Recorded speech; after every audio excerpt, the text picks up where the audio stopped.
लद्दाख के education reformer और बहुत जाने माने हस्ती सोनम वांगचुक अभी फिलहाल राजस्थान के जोधपुर जेल में है और उनकी जो वाइफ है गीतांजलि, उन्होंने सीधा प्रेसिडेंट मुर्मू को एक लेटर लिखा, फाइनली लिखा, और जो डिमांड है वो बहुत सिंपल है कि उनके हस्बैंड की अनकंडीशनल रिलीज चाहिए। अब अगर बैकग्राउंड समझे तो सोनम वांगचुक को 26 सितंबर 2025 को नेशनल सिक्योरिटी एक्ट सेक्शन 3/2 के तहत डिटेन किया गया था। उन पे आरोप था कि उन्होंने 24 सितंबर में जो ले के अंदर प्रोटेस्ट हुए थे, इन्होंने इंसाइट किया था, जिसमें 4 लोग मारे गए थे, कुछ लोग इंजर्ड भी हुए थे। सरकार का स्टैंड है कि ये जो एजिटेशन है, ये जो पूरा मास्टरमाइंड है, वो सोनम वांगचुक ही थे। लेकिन वाइफ का कहना है कि ये सब एक विच हंट है। ये जो 3 पेज का लेटर लिखे उसमें क्लियरली मेंशन करा हुआ था कि हस्बैंड की हेल्थ तक का कोई अपडेट नहीं है और वो कौन सी दवा खा रहे, मतलब कौन से कपड़े पहन रहे,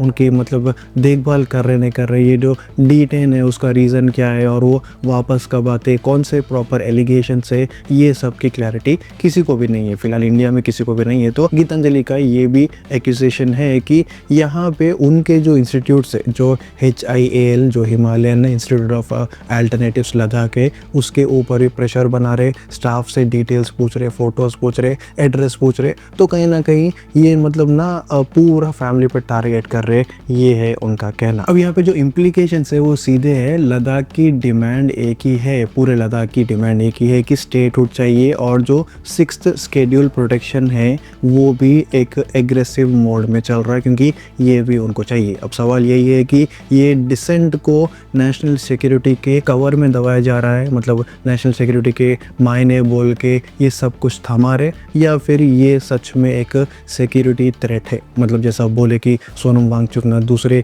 कंट्रीज से बातचीत में है, मतलब थोड़ा एक नेशनल रिस्क है उनकी तरफ से, क्या वो सही है या फिर ये कुछ अलग ही मसला चल रहा? आपका क्या मानना है? क्या सोनम वांगचुक जल्दी से जल्दी रिलीज़ होते, नहीं होते? अगर रिलीज़ हुए तो क्या होता? अगर रिलीज़ नहीं हुए तो क्या सच में लद्दाख के लोग खामोश बैठते? सब कुछ कमेंट करके बोलो।